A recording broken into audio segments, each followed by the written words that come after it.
this, you're calling yourself Gowon. At your age, you're still not ashamed of yourself, writing a book, lying.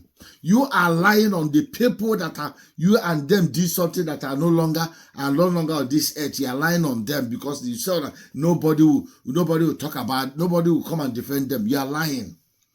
You should be ashamed of yourself. You have a fever. That's why it could not, that's why, oh my gracious God. You are a liar. Look at what you are writing. Look at what you are writing. You think that we will not, we are bringing the video, we will continue bringing the videos for you to watch, for you to be listening. I want everybody to listen to Ojukwu, what Ojukwu said about this man. We have the videos. We have the videos. Karma is real. Karma is real. As to anybody that declare public holidays, the day will die. That person, after they bury you, immediately they bury you, that person will not last 1 week and die. Because the problem we're having in Nigeria today, they're buying everybody in Nigeria today. You are the genesis. You are the genesis of it. You are the cause of it. Whatever that is happening in Nigeria today, you are the one that caused it.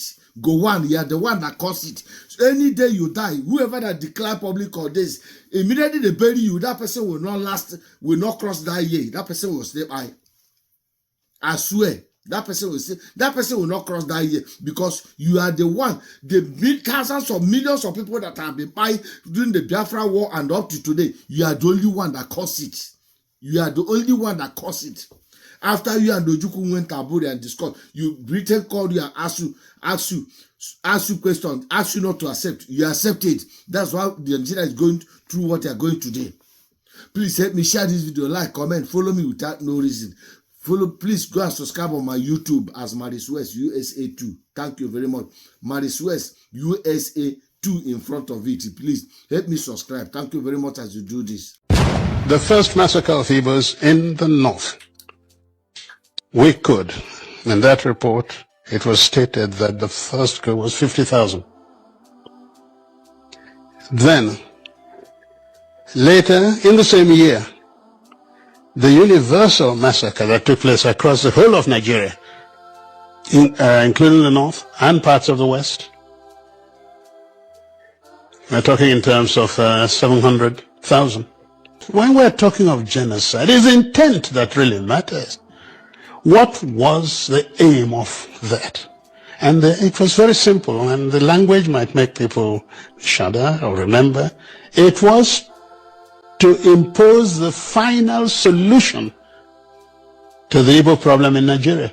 Alright, Igbo Igbo ekene munu. Tata bụ the 23rd day of May 2026. An update IG wey bia bụ still bosatari fan ifiareno na the social media. Unu mana ndị Igbo are the very, very wise. The most strongest people you can ever think of dealing with bụ ndị Igbo. They are beginning to dig out old video of our supreme leader Anakpo Dim Odumegwu Ojukwu on national TV ebe ọ na-akọwa what really transpired. Na-eme explain ka Gowon si wee tinye aka na ogbugbu ụmụ Igbo egburu na north. He explained a whole lot of things in this particular video. Unu mana Gowon che na ọ ga-abịa sugbodo nna ya ukwu asị n'ishi and it will just slide away with it. But thank God our people, they're very wise. They are digging out videos. And some of those videos come with alone to watch ya. Nori Ife, our supreme leader Dim Odumegwu Ojukwu kwuru na this particular video. You will be surprised at the number of Igbos egburu na north. Gowon orchestrated. Just settle down. Watch this video from beginning to the end. And thank God some people now brought in Igbo are beginning to speak out. And one of those persons in with alone video yabo Kennedy. Unugani folk will hear, but Saturday what all this book write up and explaining what Biafra Nigeria or whatever. A whole lot in this video. First of all, I get a video interview in NTA. Actually, there are so many things about the Aburi Accord, about Igbo massacre, about so many things about the Biafra war. Or a whole lot. And then after that, towards the end, in play on video, Kennedy Kono Nokwadi Foku. This thing. Share the video, share it, don't forget. Tosaya, and there's always running with this update.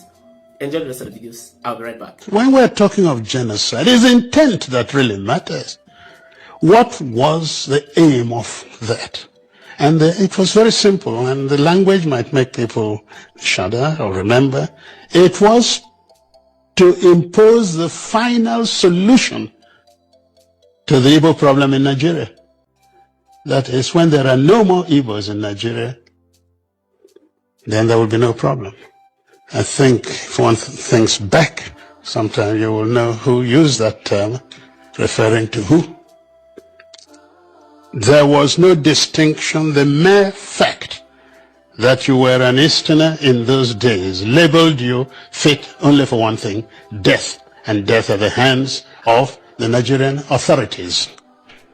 The Igbos and their associates were killed in practically every village in northern Nigeria. They were killed in many places in western Nigeria. They were in Lagos, even on Kata Bridge, the very center of Lagos. People were looked at and thought, oh, this looked an Igbo, and killed. The very first army officer killed in Lagos, actually, during that time was from Calabar.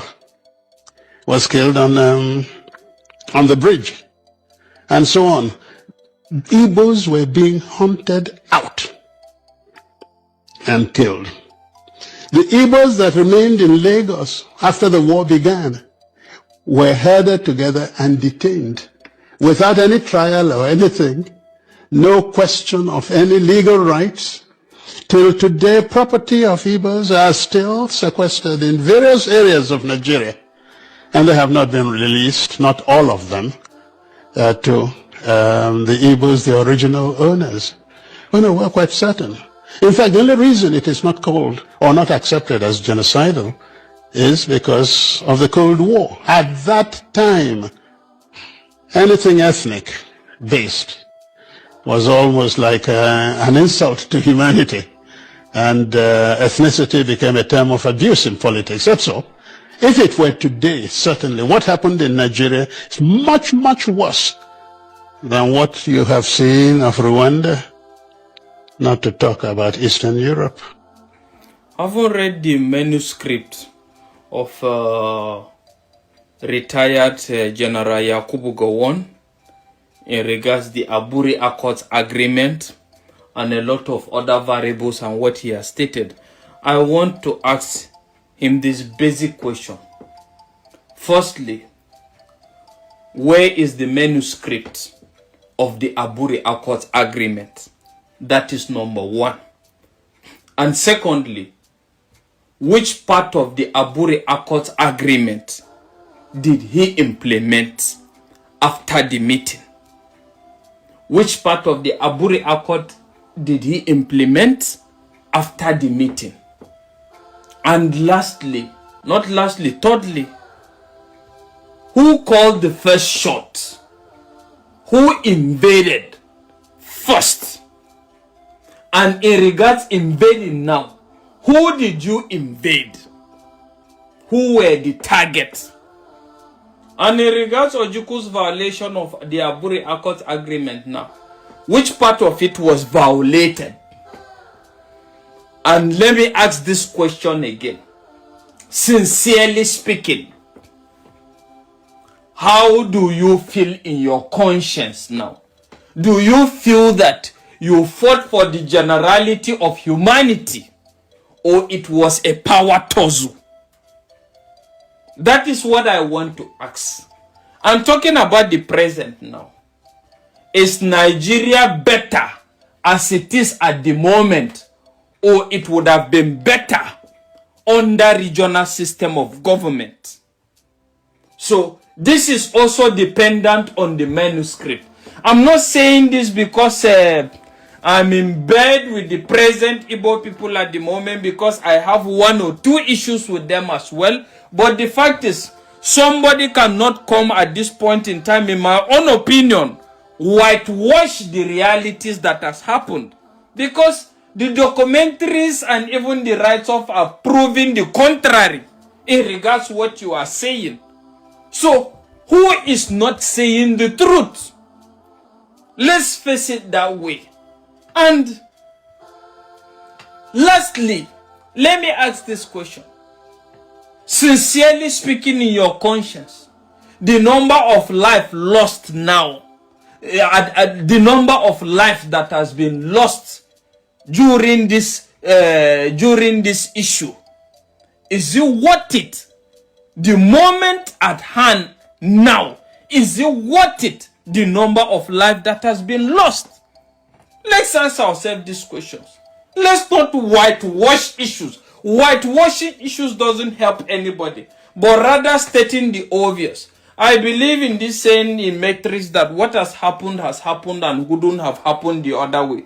But the fact is, in all fairness again, we have to be able to state things the way they are. Forget about the book launch, forget about the donations, but let's talk about it. And again, would there have been any way better of addressing that issue? Or that was the only way to have addressed the issue? And let's face it. And let's look at it now. Has the issue been addressed? We're talking about decades now, decades ago. And the issue is still lingering. Has it been addressed? Well, the fact is, in this jet age, I don't think anybody can say something that is not verifiable to anybody and people will take it to the bank. Things are highly verifiable at this point in time. And the fact is, I believe the more better we tell ourselves the truth, the easier we heal. Seriously. And take it or leave it. And from the north that we grow up, Ojukwu wanted to separate Nigeria. Gawan said Nigeria must be one. We have sung that song, we have celebrated, but at the end of the day now we are looking at it. What was actually fought? And has there been a solution in that regard? Let's ask ourselves this question and stop this whitewashing and trying to paint black. I beg you.